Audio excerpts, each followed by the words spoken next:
안녕하세요. 에스라 성경학교의 김윤희 교수입니다. 여러분 혹시 살면서 어떤 일에 의로운 분노를 느껴보신 적이 있나요? 사실 세월호 사건은 우리 국민 모두에게 일종의 의분이 일어나게 만든 것 같습니다. 너무나 많은 사람들이 아무도 시키지도 않았는데도 자원봉사를 하고 모금을 하고 분향소를 찾고 함께 안타까워하고 위로하고 슬퍼하고 감정을 공유하는 모습 속에서 우리 민족이 가지고 있는 많은 잠재력과 희망을 보았습니다. 의분을 차분히 행동으로 승화시키는 모습을 보면서 성숙한 우리 민족의 무한한 가능성을 저는 보았습니다. 이제는 점점 느끼는 것 같아요. 말로만 하는 것은 아무 의미가 없다고요.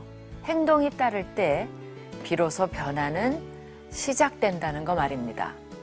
오늘은 성경에 나오는 행동가, 액티비스트 한 사람을 소개하고자 합니다.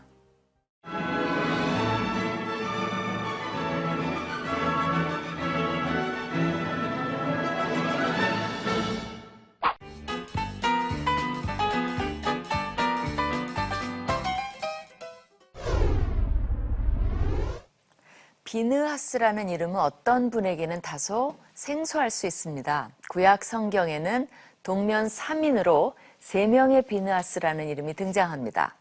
시대를 역순으로 제일 나중에 등장하는 인물부터 소개한다면 에즈라 시대 때 그를 도와서 일했던 사람의 아버지 이름이 비느하스입니다. 두 번째로 등장하는 인물은요, 사무엘이 어렸을 때 스승이었던 제사장 엘리의 아들이 비느하스입니다. 마지막 세 번째로 등장하는 비느하스가 오늘의 주인공입니다. 그의 출생 신분이 출애굽기에 자세히 나와 있습니다. 출애굽기 6장 25절에 보시면요. 아론의 아들 엘르아살은 부디엘의 딸 중에서 아내를 맞이하였고 그는 비느하스를 낳았으니 이들은 레위 사람의 조상을 따라 가족의 어른들이라고 기록되어 있습니다. 비느하스는 아주 유명한 집안의 자손입니다. 그의 할아버지는 아론이고 그의 아버지는 아론 다음에 대제사장직을 지낸 엘르아살입니다. 그의 작은 종조 할아버지는요, 그 유명한 모세입니다. 비느하스는 이집트식의 이름으로 얼굴이 검은 자라는 뜻입니다. 왜 그런 이름이 지어졌는지 성경에 나와 있지는 않지만 아마 태어났을 때 얼굴이 까무잡잡해서 그런 이름이 붙은 것 같습니다. 역대상 9장 20절에 보면요. 예전에는 엘르아살의 아들 비느하스가 그들의 감독이었다 이렇게 나오는데 그들은 성막을 지키는 문지기들로서 비느하스가 성막의 문지기 레위인들을 감독하는 일을 담당했었음을 알 수 있습니다. 이제 그런 그가 어떻게 성경에서 부각이 되었는지 어떤 사건이 있었는지를 살펴보도록 하겠습니다. 오늘의 말씀의 초점은요, 민수기 25장입니다. 민수기 25장의 배경을 보시면 이스라엘 백성들은 광야에서 이미 오랜 세월을 보낸 상태입니다. 모세는 때가 가까운 것을 알고 그 다음 세대가 이제 가나안 땅으로 들어갈 수 있는 준비를 시켜주기 위해서 모압 평지로 이동해서 거기에 진을 칩니다. 이것을 두려움으로 지켜본 자는 다름 아닌 모압 왕입니다. 모압은 이스라엘의 점령 대상이 아닙니다. 하나님께서는 모세에게 모압은 괴롭히지도 말고 싸우지도 말라고 이미 지시하셨습니다. 이 사실을 알지 못하는 모압 왕은 이스라엘 백성이 진친 것을 보고 또 이스라엘 백성들의 숫자가 강성함을 보고 지레 겁을 먹습니다. 그래서 이제 모압 왕은 자구책으로 발람이라는 이방인 술사를 불러서 이스라엘 백성들을 저주하도록 시킵니다. 하나님께서는 발람의 3번의 저주를 3번의 축복으로 전환시키십니다. 이것이 민수기 22장과 24장에 기록되어 있습니다. 하나님은 모압 왕의 음모로부터 자기 백성을 지키십니다. 저주를 축복으로 바꾸시면서까지 자기 백성을 보호하시는 하나님의 은혜가 잘 드러나는 부분이 바로 이 발람 사건입니다. 이런 배경을 염두에 두시고 민수기 25장이 시작됩니다. 민수기 25장은요. 발람의 저주로부터 이스라엘이 과연 하나님의 축복을 받을 자격이 있는가를 의심케 하는 추락된 모습에 어떻게 보면 실제 이스라엘의 현실을 보여주고 있습니다. 민수기 25장은 이스라엘 백성들이 모압 여자들과 음행하기를 시작하니라 고 서두를 시작하고 있습니다. 단순히 모압 여자들과 성적으로 노란한 음행이 아닌 이것은 종교적인 의미를 가지고 있습니다. 그 여자들이 자기 신들에게 제사할 때 이스라엘 백성을 청함해 백성이 먹고 그들의 신들에게 절함으로 이스라엘이 바알 부올에게 가담한지라고 기록되어 있습니다. 이스라엘은 아직 가나안에도 들어가지도 않았습니다. 가나안 입구에서 그들은 모압 여자들과 섞이기 시작했고 곧 그들이 믿는 바알이라는 신과 처음으로 접하게 됩니다. 이제까지 광야에서 하나님의 보호 속에서 마치 수총각처럼 이 순진했던 이스라엘 백성들은 모압 여인에게 정신을 빼앗겼고 그들이 바알 신을 제사하는 광란의 파티에 초대받자 완전히 현혹되어 버렸습니다. 곧 그들과 동화되어 제사 음식을 먹고 바알 신에게 절하기 시작했습니다. 바알이라는 말은요, 주 또는 주인, 마스터, 그런 의미를 가지고 있습니다. 폭풍우와 비의 신이고 풍년을 가져다 줄 수 있는 신으로 믿었기 때문에 농경사회에서는 굉장히 중요한 신이었습니다. 근데 바알은 일종의 포르노를 보는 것을 즐긴다고 믿었습니다. 그래서 남창과 여사제들이 제사 때 집단 난교를 벌여서 바알을 흥분시켜야만 거기에 만족해서 비를 내린다고 믿었기 때문에 그야말로 바알에게 드리는 제사는 난잡하고 현란한 분위기 속에서 이루어졌습니다. 광야 생활만 순진하게 오랫동안 여호와만 믿다가 그들 앞에 펼쳐진 난생 처음 접해보는 이런 파티는 이스라엘 백성들의 호기심을 자아내기에 충분했으며 그들은 너무도 쉽게 바알 신에게 넘어가 버리고 맙니다. 이런 상황에서 이들이 가나안 땅에 들어간다면 어떻게 되리라고 생각하십니까? 모압이 바알 신을 섬기는 변두리라면요, 가나안 땅은 바알 신을 섬기는 본산지, 중심지라고 생각하시면 됩니다.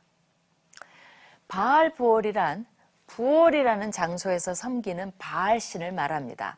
종종 바알과 장소 이름이 합쳐져서 그곳에서 섬기는 신의 이름으로 명명됩니다. 예를 들면 바알 스본은 스본이라는 장소에서 섬기는 바알 신입니다. 그러니까 이제 우리나라식으로 하면 바알 전주, 바알 부산, 바알 대전 이런 식으로 이름이 붙여지는 것입니다. 즉 그 도시가 섬기는 바알 신을 가리킵니다. 아이러니컬한 것은 뭐냐면요, 이 부올이라는 장소예요. 부올은 공교롭게도 발람이 이스라엘을 저주하기 위해 선택한 곳 중에 하나였습니다. 하나님은 부올산에서 발람이 이스라엘을 향해 저주할 때 그것을 축복으로 바꾸어 주셨습니다. 자기 백성을 위해서 그렇게 하셨어요. 그러나 이스라엘은 바로 그 장소에서 유혹이 올 때 서슴없이 하나님을 배반했습니다.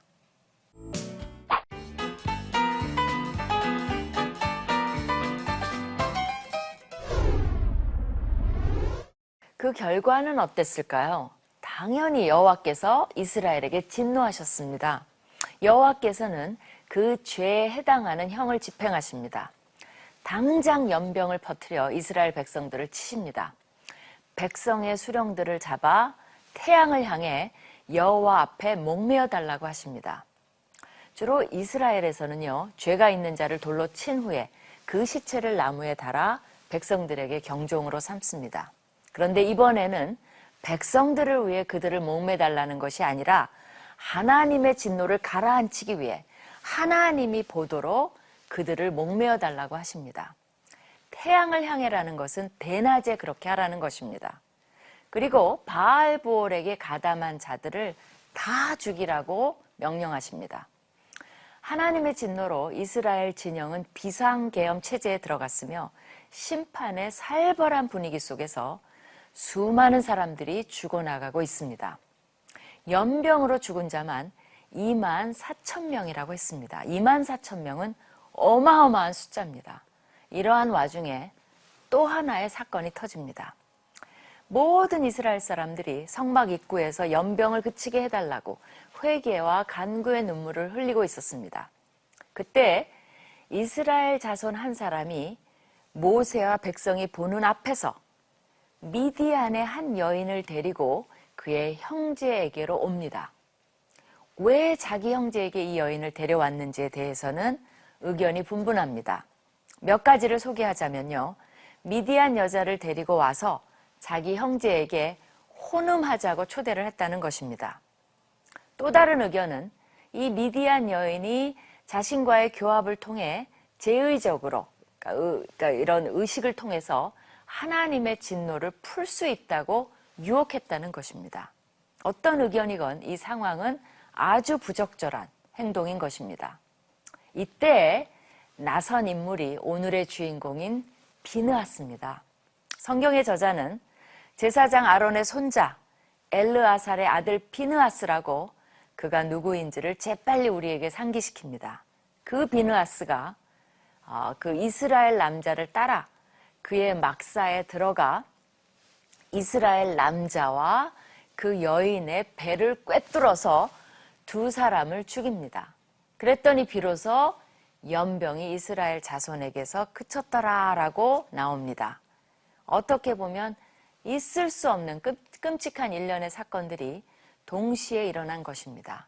백성들이 울고 회개하고 있을 때, 그것도 지도자인 모세와 온 회중이 보는 앞에서 미디안 여인과 음행을 자행한 이스라엘 남자도 상식 수준을 넘어선 행악의 극치를 보여주었지만, 또한 제사장 비느하스가 그들의 음행 장면을 덮쳐서 두 사람의 배를 창으로 꿰뚫은 사건 또한 우리로서는 어떻게 이 행동을 받아들여야 할지 해석을 어렵게 만듭니다.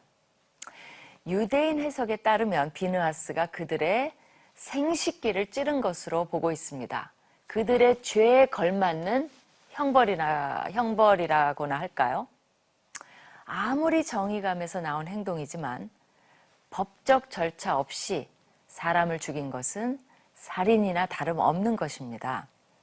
유대인 전통에 따르면 모세와 백성들이 비느하스를 처벌하려 했다는 것입니다. 이 상황을 정리해 주신 분이 여호와이십니다. 여호와께서 모세에게 제사장 아론의 손자 엘르아살의 아들 비느하스가 내 질투심으로 질투하여 이스라엘 자손 중에서 내 노를 돌이켜서 내 질투심으로 그들을 소멸하지 않게 하였도다라고 말씀하십니다. 질투심이란 이 단어는 강렬하게 붉어졌다는 의미를 내포하고 있습니다. 분노로 얼굴이 빨갛게 달아오른 그런 이미지를 부각시키고 있습니다. 하나님께서는 비느하스의 내적 동기가 의로움을 증명해 주신 것입니다.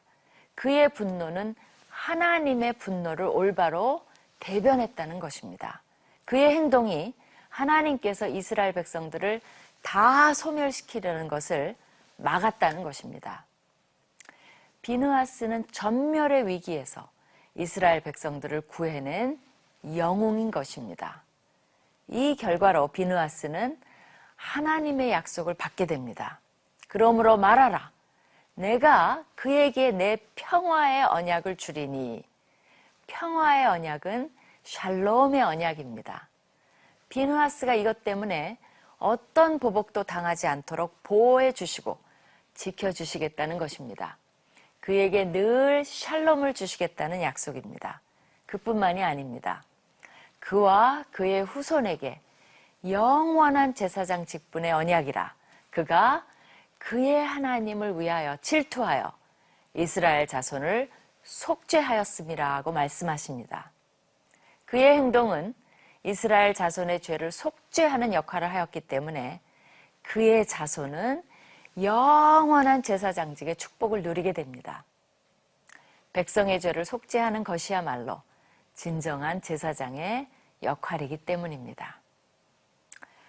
하나님께서는 이 일을 계기로 모세에게 미디안인들을 대적하여 그들을 치라고 명하십니다. 미디안과 전쟁을 할 때 모세가 각 지파에 1000명씩 싸움에 보내되 제사장 엘르아살의 아들 비느하스에게 성소의 기구와 신호나팔을 들려서 그들과 함께 전쟁에 보냅니다. 시편의 저자는 이러한 비느하스의 행동이 영어로 하면요, righteousness, 의롭다고 그렇게 칭찬합니다. 시편에 그들이 또 부올의 바알과 연합하여 죽은 자에게 제사한 음식을 먹어서 그 행위로 주를 경노하게 함으로써 재앙이 그들 중에 크게 유행하였도다. 그때 비느하스가 일어서서 중재하니 이에 재앙이 그쳤도다. 이 일을 그의 의로 인정되었으니 대대로 영원까지로다. 그는 진정한 정의로운 하나님의 행동요원, 액티비스트였습니다. 우리 모두는 진정한 하나님의 액티비스트, 행동요원이 되어야 합니다. 비느하스는 하나님의 진노하심을 대변하여 행동에 옮긴 액티비스트입니다. 그렇다고 영적인 의분을 가지고 혈기를 부리자는 뜻이 아닙니다. 우리도 비느하스처럼 하나님의 정의를 이 사회 속에서 실현하는 액티비스트가 되어야 한다는 것입니다. 그것을 신약적이고 현대적인 표현으로 옮긴다면 빛과 소금의 역할을 제대로 해야 한다가 될 것입니다. 기독교인들의 역할이 너무나 미미해져 가고 있습니다. 세상 사람들은 기독교인들에게서 큰 감동을 받거나 깊은 영향력을 받지 못하고 있습니다. 믿는 자나 안 믿는 자나 뭐가 다르냐고 세상 사람들은 우리에게 반문합니다. 우리를 보면 그렇게 기독교인이 되어야 할 뚜렷한 이유가 없다는 것입니다.